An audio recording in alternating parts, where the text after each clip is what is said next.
Hello, good afternoon. Thank you for joining us and welcome to our second webinar of the year. I am Rebecca Vicen Sanchez, Director of Strategic Initiatives at Filantropía Puerto Rico. As you know, we seek to amplify the voice and the impact of philanthropy in areas of equity, collaboration, transparency, and social justice. This series of webinars that we continue today is directed to inform our audience, in particular to our members and donors, on the impact of the funds that we have granted to this day from the Adelante Fund, or Forward Fund in English. The Forward Fund is a collaborative fund that we launched in Filantropía PR 4 years ago after Hurricane Maria to support the recovery efforts. We are offering today's webinar live to our members so that you have the premiere of the investigation study that Cambio will present to us today. Then we will share with our larger audience once the study is made public. The webinar will be offered in Spanish and its recording will be interpreted in English by Cooperativa Brújulas, Workers of Language and Healing Justice. For more information about our excellent interpreters, you can contact them at their email or info@coopbrujulas.com or on Instagram, coopbrujulas. In today's session, we are joined by Ingrid Vila, co-founder and president of Cambio, and the Dr. Agustín Irizarry of the University of Puerto Rico in Mayagüez to present to us a technical and economic analysis to implement the proposal Queremos Sol, which proposes an electrical energy combination radically different to the one Puerto Rico has today. This includes reaching 25% of efficient energy in 2025 and a renewable generation of 50% by 2035 and 100% by 2050. As mentioned, Ingrid is co-founder and president of Cambio, a nonprofit organization that promotes sustainable and responsible actions for Puerto Rico and the Caribbean. She holds a bachelor's degree in civil and environmental engineering from Cornell University and a master's degree from Stanford University. Dr. Irizarry has degrees in electrical engineering of the University of Puerto Rico in Mayagüez, of the University of Michigan, a master's in Iowa State University, the doctorate. He's a professor at the Department of Electrical and Computer Engineering of the UPR in Mayagüez since 1997 and has been part of the governing board of the Electric Power Authority and provides consulting on projects of renewable energy and efficient energy for heads of government in Puerto Rico, municipalities, private developers, and communities in and outside of the island. Before we start, I invite our members that still have not subscribed to our listserv to do so with the link we are sharing in the chat so you won't miss any future events, among them the webinar we're going to have tomorrow at the same time with Isel Macés of Sembrando Sentido to introduce Contratos en Ley, which is a digital platform to monitor the practices and funding of public procurement. We are sharing a link in the chat for you to register if you still have not done so, and you can join us tomorrow. So now the webinar. The webinar will last 30 minutes and will end with one session of 15 minutes of questions and answers. But if you have questions during the presentation, feel free to send them through the button of Q&A, which is on the bottom part of your screen. Submit your questions there, and at the end we will answer them. And I think those are all the instructions we have for you today. All yours. Ingrid and Agustín, it's all yours. Good evening to all. First of all, we appreciate Filantropía for the support and the opportunity to present the results of the study and investigation of solar resources distributed in Puerto Rico. I'm going to start sharing my screen.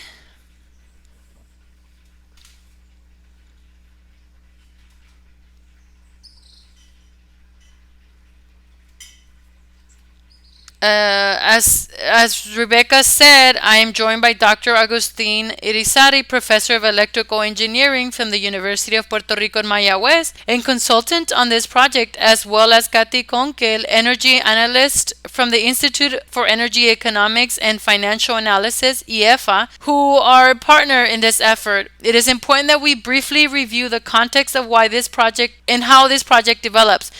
On the one hand, the impact of natural events like Hurricane Maria in 2017 and the earthquakes of the 2020 really highlighted the vulnerability of the current electrical system and its consequences, claiming lives and resulting in losses worth millions. On the other hand, we have a system dependent on fossil fuel that not only pollutes and contaminates and puts us at risk of possible accidents in the handling of methane gas, but that also leaves us at the mercy of price charges in a fossil fuel market that we do not control. And we cannot leave out from this conversation the Electric Power Authority, who, in spite of what I have mentioned, continues to insist on a centralized system based on fossil fuel. And obviously, if we insist on the same thing, we cannot expect different results. And that even when a pro-renewable electrical energy discourse is adopted, we see that their actions are not related to their words. And the most recent example is the 10-year plan that they presented to FEMA. The investigation or the study that we're going to be presenting to you today validates that Puerto Rico has other viable and cost-effective alternatives that allow us to radically change the electrical system to one that is based on renewable resources, prioritizing the systems of photovoltaic and roofs and batteries, as well as the efficiency and conservation as is proposed in Queremos Sol. The study also validates that the federal funds allocated to the electrical system would accelerate this transformation and would result in greater electrical energy, resilience, and self-sufficiency. And how was this study conducted? Well, we obtained the technical information data of the Electric Power Authority. Some of you may remember that this was the result of litigation for documents and public information that we had to do against the Electric Power Authority in 2019, in which we won. Philanthropia supported in part this effort to obtain the information, and we appreciate that initial support as well. We then hire experts in modeling transmission and distribution systems and estimated costs with expertise in renewable systems. In particular, Telos Energy, EE Plus, Energy Futures Group, and obviously to Dr. Agustín Irizarry, who joins us today, we used the proposal Queremos Sol as our guide to consult so that we can do a consultation with the organizations doing the proposal. And now, to go into the investigation and the results, we'll leave you with Dr. Agustín Irizarry. Good evening, and many thanks for inviting us to present to you today. The fundamental objectives of this investigation is to do a detailed evaluation of the technical and economic distribution of electrical generation of the proposal. Renewable, resilient, reliable, which advances Queremos Sol. It's an objective investigation responsible that seeks to identify the challenges and the opportunities that arise from implementing this conceptual proposal that Queremos Sol makes.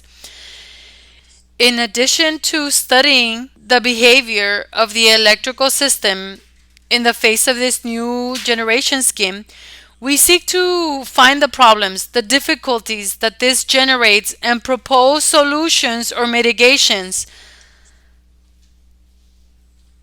Next, to the left of this image, you see a traditional electrical system, centralized, with generation burning fossil fuel located on the coast of Puerto Rico. Because in Puerto Rico, the fuel arrives by boat, and with one large emphasis in the transmission system. These lines, these segments that you see that are connecting the different points of generation to the charges, is a system of transmission. The system of transmission is like a network of highways which transports large amounts of energy from the point of generation to the point of demand. If the lines of transmission systems fails, which is what occurred during Hurricane Maria, then even if the generators are available, we don't have electricity. The image that you see to the right is an image where the emphasis is the distribution system, right? Because in this case, the generation is located at the site of consumption. So if these systems survive a hurricane, and we saw that they did survive Hurricane Maria, these larger systems are more susceptible. We will then have electrical generation available, resilient, after a phenomenon like that. Like the analysis that was done using tools of robust simulation and used by the electrical industry. Next slide. In addition to analyzing a base case to use it for comparison, the base case is the current situation we have. Three scenarios were analyzed. In the first scenario, 25% of the energy consumed in Puerto Rico comes from renewable energy, and there is a 50% of households with photovoltaic solar generation on the roofs and systems of battery storage. These homes, we call them resilient homes.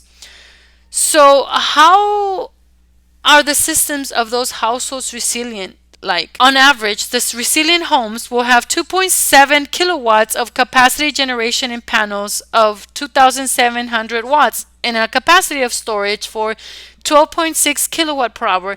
We have evidence from studies with data measured after Hurricane Maria that a home with half of this capacity continued to operate. The refrigerator operates, the lighting, electronics can be used, clothes can be washed, all the basic things can be done. In scenario 2, 50% of the energy consumed in Puerto Rico is renewable energy and distributed. And the 75% of the homes that are resilient homes, in scenario 3, the 75% of the energy consumed is renewable and the 100% of the homes are resilient. In scenario 3, if Hurricane Maria should arrive, no one in Puerto Rico should die for lack of electricity. Next slide. In other studies where large solar farms are preferred, the electrical power system cannot absorb all the energy that is produced by these large renewable energy parks. It is necessary to limit the output or the injection into the network of the renewable energy of the large farms. This does not happen here. The distributed strategy provokes that we generate. What we need is in the consumption side.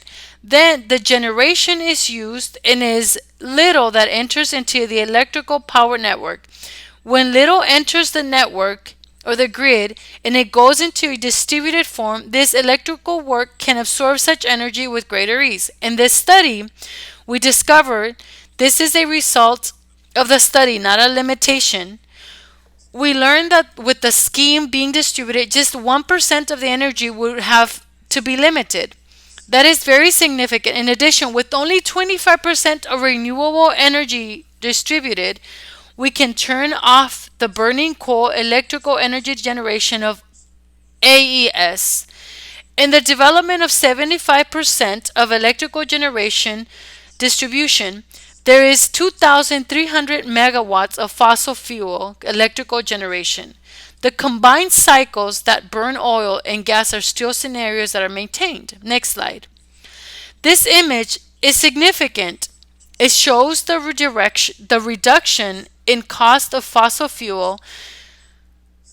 In the scenario of 75% of generation distributed is about 600 million annually.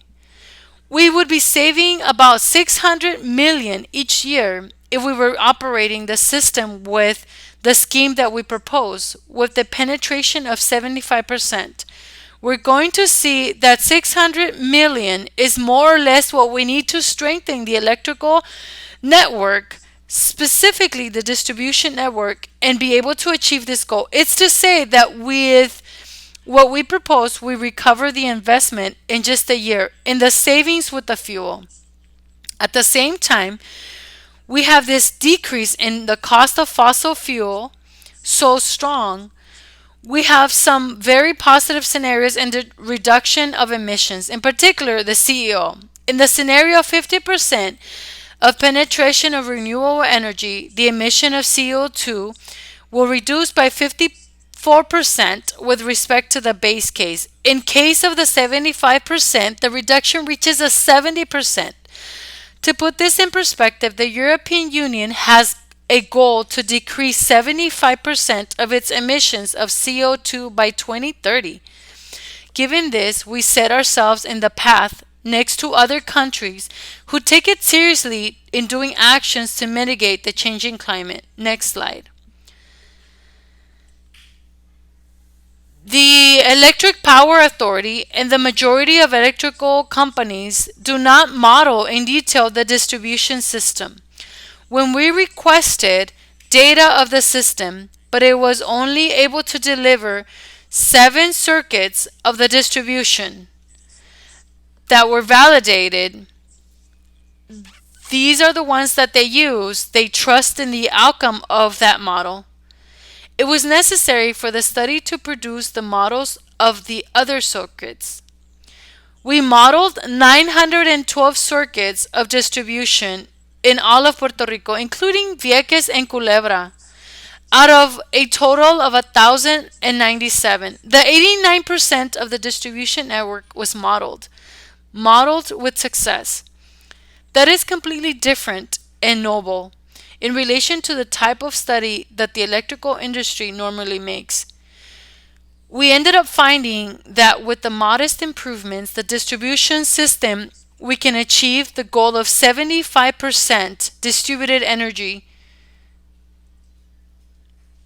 Next, in terms of cost, it is very important to show in this graph that this transformation to which we want to get to by 2035 with 75% of renewable energy is much cheaper than to keep the current cost and the current grid or network that we now have. It's even cheaper without making the investments that there is to keep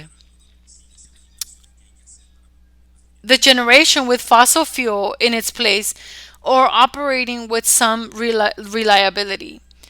So it is much cheaper than what would have to get done to keep the network that we have today.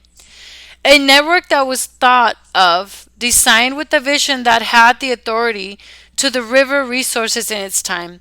So the necessary capital costs in generation are not incorporated in these graphs that you are seeing. If we compare the costs that the electric energy proposed in the integrated plan of resources, they are almost double the amount it costs to achieve the transformation that we proposed. Next slide.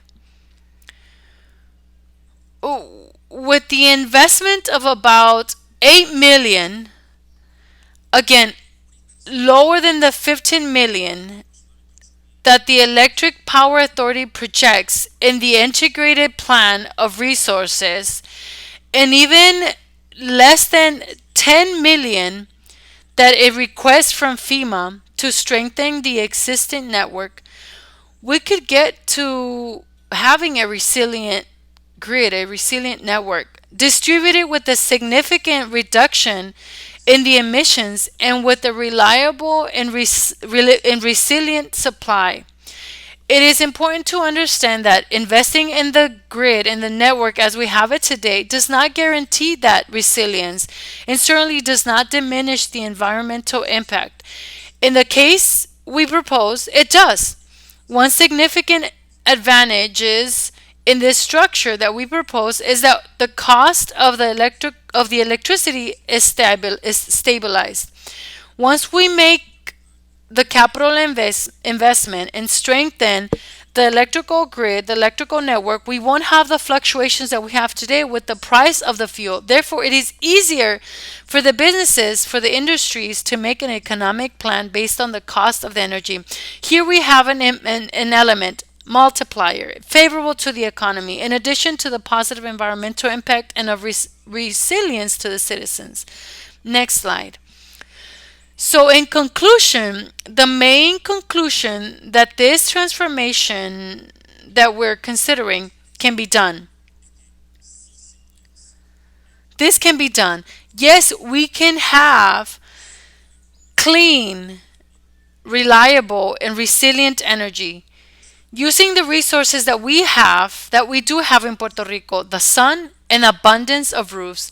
The investment in improving the systems, if the distribution and strategy is followed in homes and in businesses, is much lower than what is projected by the Electric Power Authority to leave the same system that we have today. We would be saving $600 million annually in fuel. We would end with the burning of coal and would assume our responsibility to the climate change on reducing the use of the transmission system, reduce the power losses, and eliminate the extreme vulnerability that we have in our system. Next slide. In the scenario of 75% of renewable and distributed energy and much lower cost than the current cost, even without any federal investment. The impact of the economy should be significant for avoiding these fluctuations in the price of electricity. Again, if we would be able to get the federal funds to be invested in this plan that we're submitting, the cost per kilowatt hour of energy would be about 14-15 cents. But even if we didn't do any investments of the federal funds and it would be completely on us to do the investing, the cost would be far below what we're paying today. The electricity from the power grid, and at this time we're paying cheap oil prices. But the price of oil is recovering again and increasing, so we will see a rise in the price of the cost of the electricity, of the electrical energy that we have. Next. Go ahead, Ingrid. Thank you, Agustín. It is clear from the results of this study, and that the study in itself is of great benefit, as it provides new data that can guide the transformation of the electrical system and the use of federal funds to ensure that in the end we have greater resilience, electrical energy and self-sufficiency, stability and cost, at the same time that we reduce pollution and act with responsibility in the face of climate change. The study provides that it is not only possible, but it is the desired alternative with benefits for the people, the economy, and the electric power authority. With this additional knowledge, we need that the leadership of the government will commit to a transformation of the electrical energy system that benefits the people and the economy, and that the federal funds are used to make possible this transformation that goes with the climate, electrical energy, and economic plans of the federal government. For this, our next steps include communicating with the entities that make decisions at the local and federal level of the government, and of course with the entities of the third sector, and we also hope obviously the private industry, to present the results of the study and advocate why it should be taken on and supported, and that it supports Queremos Sol. Also, we will develop an informational campaign to promote the study through social media and virtual methods, because this is not only about developing knowledge as an end, but that it will be used to develop capacity in people on these uses and thus continue to expand the public discussion on this topic. It is extremely important that the people know that there is another way possible that would result in being better prepared against these threats, present and future, and that the federal funds are presented as not only an opportunity to make it even more feasible and affordable, and that it has to start now. In 2018, Queremos Sol adopted a goal of 50% renewable energy by 2035. But this study is taking us beyond. It reveals that to us that we can aspire to more. Now we have to aspire to 75% by 2035. We appreciate the opportunity, and it with pleasure will take care of questions that you may have for us. Thank you, Ingrid and Agustín. I see that there is a question down here. I'm going to check it. This question is from Irizarry Rivera of Fundación Comunitaria and asks, where do the federal funds come from? From HUD? And who would manage them? Yes, the federal funds that have been approved until now, the majority come from FEMA. These are 404 FEMA funds, 428 FEMA. But there are also funds from HUD that would be under the administration of the Department of Housing, who would be granting those types of funding to the Electric Power Authority. In case of FEMA, it is a federal entity. Everything in Puerto Rico is being managed by Core 3, which is the agency that has been created to manage the recovery funds. Thank you, Ingrid. In the meantime, while more questions are submitted, I have a question. Where do you believe there would be more questioning to the study, and what might be possible answers to those questions?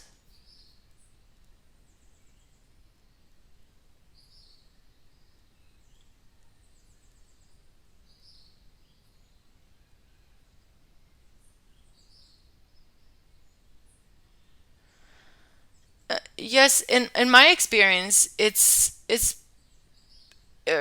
been 20 years that have been trying to have the electrical power companies, not only of Puerto Rico, but everywhere, integrate each time more renewable energy. The greatest difficulty, the greatest limitations are always found between our two ears.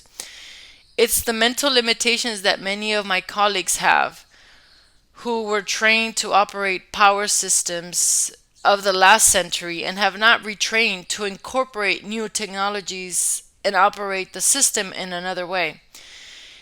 It's not just me saying this. The Department of Energy of the United States, they have a very interesting publication that indicates that for greater deployment of renewable energy in the United States, there needs to be a retraining of the workforce.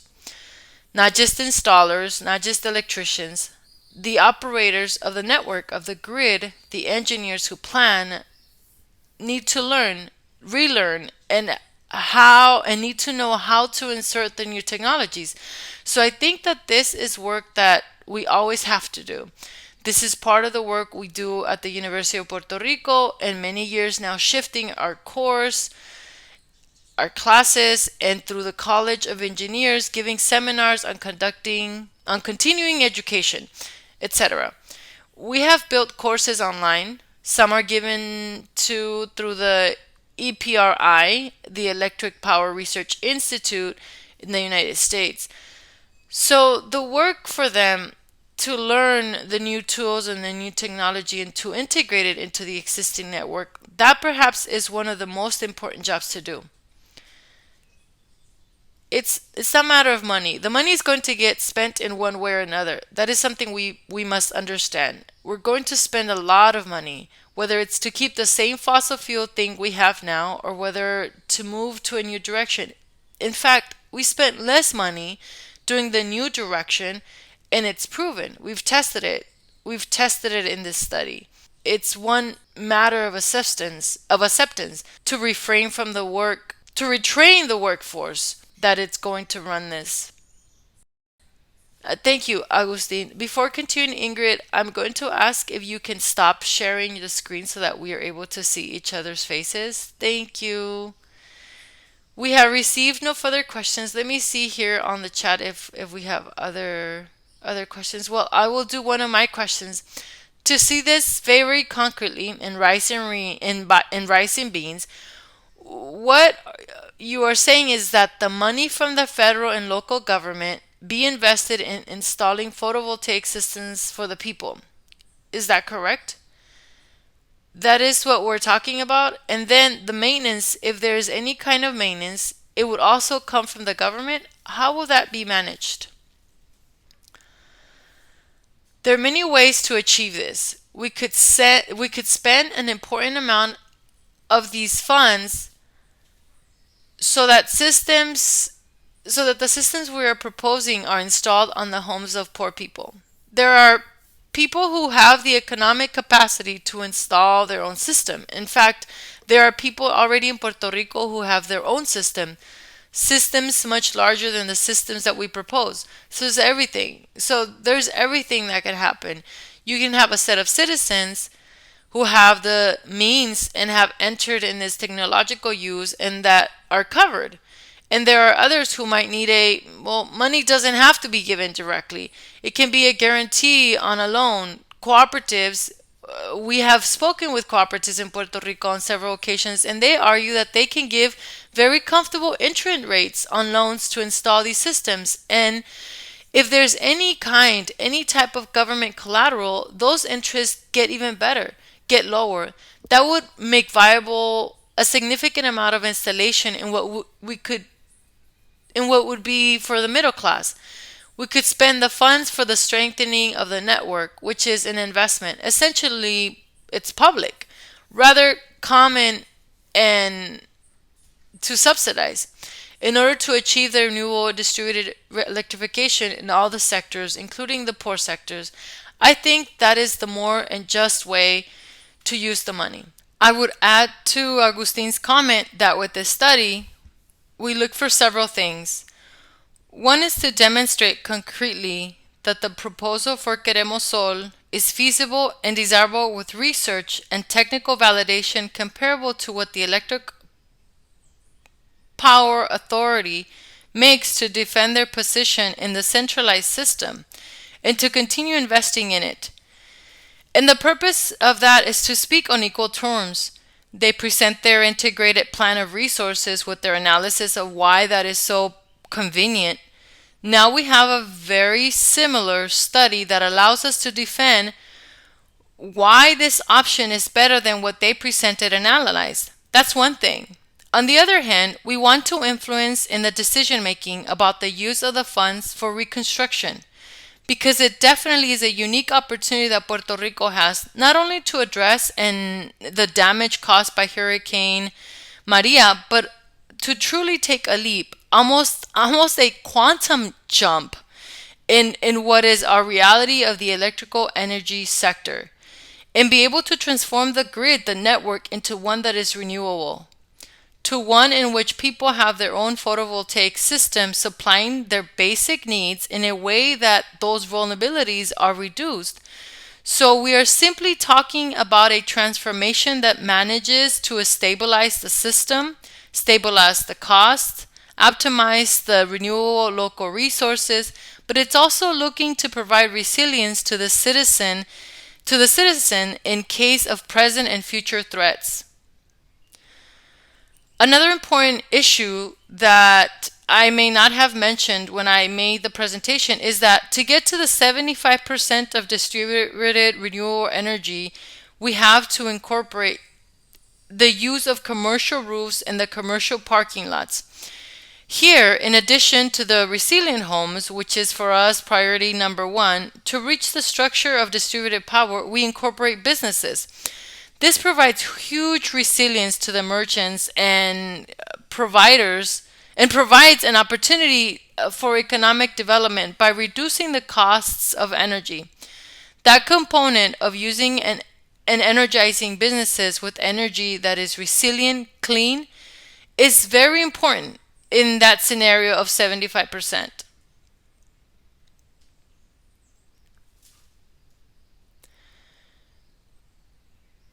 We definitely have other questions. Arida asks if the proposal will require a bill to initiate Cambio or the approval of the financial board. Well, the proposal first would have to pass. That is one of our intentions. It's to present it to the Bureau of Energy, which is the current regulator of the Electric Power Authority and the electrical energy sector, to present the benefits, present the findings as mentioned by Professor Agustín Irizarry. The Electric Power Authority has not done modeling of the distribution system, so that when they presented the results of the Integrated Plan of Resources, it did not include a detail of this kind. So they would not model what would be a network with a photovoltaic system on the roofs. So we come to add knowledge, add to the discussion, and to the assessment of the negotiated price of energy, and from there, have this be adopted as the route in the transformation of the Electric Power Authority and the electrical energy sector. Eventually, the chain of progress, I suppose, would end in a series of purchases or of contracts of the Electric Power Authority or development of a work plan of the Electric Power Authority that it comes back and requires approval of the negotiated and perhaps in some instances of the Financial Oversight and Management Board. Very good. I have another question over here. Two more questions. How will these systems be secured once they are installed on the homes, on the houses? I think Agustin answered this earlier, but if you want to elaborate, there are two elements here. One is that in Puerto Rico, the construction code requires that when you install a photovoltaic solar system on your roof, it must be anchored in such a way that it sustains winds equal to those of Hurricane Category 3. Of course, if the installation is not made in an adequate way, strong winds can destroy it. The same happens if a projectile hits the system. Those cases are few, like almost none. In Hurricane Maria, we saw that most of the systems on roofs survived, while it was not the case of the large solar parks. Solar parks in the southeast suffered much damage. While the solar systems on roofs that were well anchored, they were properly installed. They survived. The same happened in the Virgin Islands. After Hurricane Maria, a group of us professors went to take a seminar which was organized by the Department of Energy, Virgin Islands, and had the opportunity to talk with many installers who were at the seminar, and they gave us very interesting information. They do installations different than ours, and we saw that the installations that look like the ones we do survived. Those were the ones that survived. So we have robust installations in Puerto Rico. We know how to do it. The other way to protect yourself is with an insurance, because it's how one protects all matters related to a property. And the issue of the insurance is one thing that we have talked particularly with the cooperatives. In that conversation we had about financing and with the insurance industry, and it was quite easy to make an amendment to the property insurance of a house to incorporate at no cost or for a very minimum cost to protect and include under the insurance the photovoltaic solar system. I would add on this topic of the insurers that they are offering it now. And insurers are offering this type of insurance. Now, once a person installs a photovoltaic system on the roof, which is one of the modalities that Agustin explained can be adopted for this deployment, in case it's the Electric Power Authority who purchases the equipment, well, the authority also has their insurance. They would simply have to add that setup to the insurance or develop a new insurance for the installation of these systems. Thank you. I have another question here. It says, these residential systems should be of the authority or of the customer? I also believe that we have already discussed this question, but I'll continue saying what it is. Thinking about the maintenance and replacement, the customer must pay the utility company, or the energy generated will be direct savings to the economy of the families? Well, it's going to depend on who made the investment. If you buy your system, the energy that you produce is yours and do not have to pay. In spite of the restructuring plan has those kinds of stipulations, which we're going to have to face in this time. But in the case that the Electric Power Authority makes the investment, we'll have to face that in time. Well, but then the Electric Power Authority would sell you the power in case the Electric Power Authority makes the investment. One would expect that this is a new kind of rate, I would think. A fee that you receive energy is a system that is installed on the roof of your house. It is an opportunity to do a rate review. And that amount of energy, that block of energy that comes from the system on your roof, has a particular rate. The exact rate that it has to be, that has to be calculated. And we have not done this in the study because it depends on the internal factors to electric power, such as credit margin and so on. In terms of maintenance, again, if the system is yours, it's on you to do the maintenance. The maintenance of the PV system is minimal. I have photovoltaic system since 2009. It's essentially cleaning it because the panels are dirty. This lowers the production because you have a layer of dust on top of the panel. So you wash it, you clean the equipment as any other electronic equipment is cleaned, and it's relatively very easy. Agustin, now that you mentioned the new model of business and of fees, here Are there any other examples in other jurisdictions in other countries of this that you're proposing, of which the government has a distributed network grid that installs on the roofs of the people and has a model of rate and of business? There are programs in the United States, to use the example of the United States.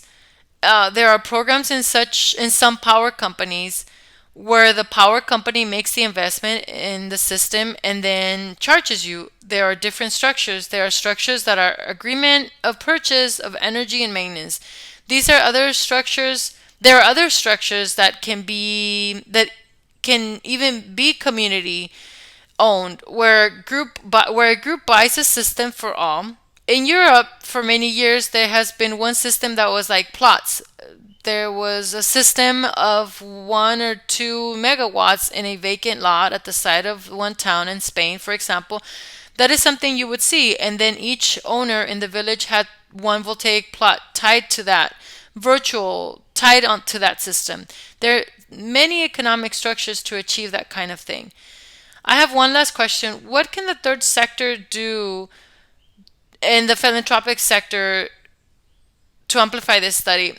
Well, I would say that once we publicly release the results, help us to carry the message to the various sectors, helping us to connect with people, groups, and entities, with those with whom you have a relationship, and to understand that they could be interested in this type of study, which could help to influence on the decision making in the making of federal funding.